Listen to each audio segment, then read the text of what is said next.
Welcome to West Wing Week. Welcome to the West Wing Week, your guide to everything that's happening at 1600 Pennsylvania Avenue. This week, the president spoke in the aftermath of the shootings at the Navy Yard in Washington, D.C., invited small business owners to the White House as he spoke on the 5th anniversary of the financial crisis, welcomed the Amir of Kuwait, newly appointed foreign ambassadors, and Youth of the Year winners, and the First Lady spoke on marketing healthier food to children. That's September 13th to September 19th, or every moment of every day. I've got the privilege of serving as your president. I will spend every moment of every day I have left fighting to restore security and opportunity for the middle class and to give everyone who works hard a chance to get ahead. On Friday, the president invited the Amir of Kuwait and his delegation into the Oval Office for a bilateral meeting, where the issue at the top of their list was the ongoing effort to rid Syria of their chemical weapons. I repeated what I've said publicly, which is that any agreement needs to be verifiable and enforceable. The president then sat down for an interview in the library with the chief political correspondent for ABC News, George Stephanopoulos. I want to make sure that we've got an economy in which Main Street's winning. On Monday, the president addressed the South Court Auditorium on the 5-year anniversary of the financial crisis. But before he did, he spoke on the shootings at the Navy Yard in Washington. We send our thoughts and prayers to all at the Navy Yard who've been touched by this tragedy. In his remarks, he spoke about the economy and how it would benefit from Congress fulfilling its responsibility to pass a budget and pay the bills they've already incurred. This country has worked too hard for too long to dig out of a crisis just to see their elected representatives here in Washington purposely cause another crisis. Let's stop the threats. Let's stop the political posturing. Let's keep our government open. Let's pay our bills on time. Let's pass a budget. Let's work together to do what the American people sent us here to do. Create jobs, grow our economy, expand opportunity. That's what we need to do.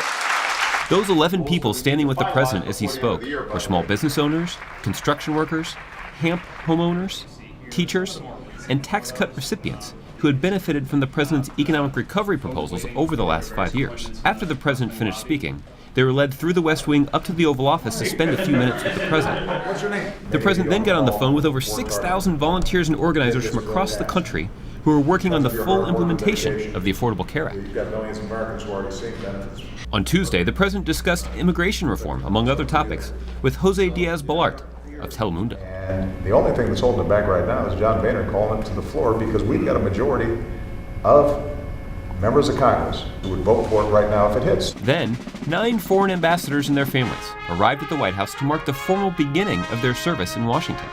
Then the president made a call to Pauline Beck to tell her the home health care rule had been finalized. In 2007, then-Senator Barack Obama spent a day working alongside Pauline, getting to know the daily life and concerns of a home health care worker. Now, as president, he's taken action that will require home health care workers to receive at least a minimum wage and overtime protections, from which they were previously excluded. On Wednesday, the president traveled to the Business Roundtable headquarters in Washington, D.C., where he spoke with a group of business leaders who cared deeply that Congress should not risk the full faith and credit of the United States of America. The good news is that every one of the challenges that we confront, they're all solvable. We have good ideas. There's actually pretty good consensus in terms of how we might move forward. The problem is right now that this town, Washington, is locked up. Then, back at the White House, he invited the 2013 Boys and Girls Club Youth of the Year winners into the Oval Office. It's so great to have you here, partly because it's good to just lift up such positive young people, but also because you guys are great role models for the folks coming up behind you. Meanwhile, in the state dining room, the First Lady called on companies to leverage the power of marketing to promote healthy products to kids. Right now, your companies employ some of the most brilliant, creative, innovative minds in the entire country. And you all can sell just about anything to our kids. And if anyone can get our kids to eat their vegetables, it's all of you. On Thursday, the president got down to work with his export council with a meeting in the Eisenhower Executive Office building. One of the biggest bright spots in our economy has been exports.